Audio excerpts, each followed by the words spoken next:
অসংখ্য শিক্ষক যারা 4 মাস 5 মাস ধরে বিভিন্ন জায়গায় অবস্থান করে কষ্ট করছেন,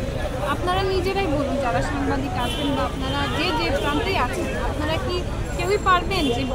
অন্য একটা জেলায় যে চাকরি করছেন, আপনি একটা পরীক্ষার মাধ্যমে নিয়োগ পেয়েছেন, অথচ আপনার যেটা ন্যায্য পাওনা,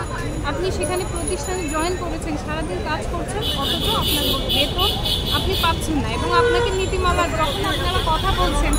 বলা হচ্ছে যে আমাদের যে 4 মাস 5 মাস হয়ে যাচ্ছে, আমাদের বকেয়াটা আমরা পাবো কিনা, তখন বলে দেওয়া হচ্ছে যে এটা তো আসলে নীতিমালাতেই নেই যে আপনারা পাবেন। তাহলে যেহেতু নীতিমালাতে নেই, তাহলে যখন এমপিও দেওয়া হবে সেই সময় থেকে শিক্ষকদেরকে নিয়োগ দিত এক একজন করে, যারা যারা এমপিও পাবেন তখন থেকে তারা জয়েন করে। তাহলে যখন রেজাল্ট দেওয়া হচ্ছে তখন থেকে এক একজন শিক্ষক বিভিন্ন জায়গায় নিজ জেলা ছেড়ে, আপনারা তো জানেন যে দ্রব্যমূল্যের যে ঊর্ধ্বগতি বা যে অবস্থা, তো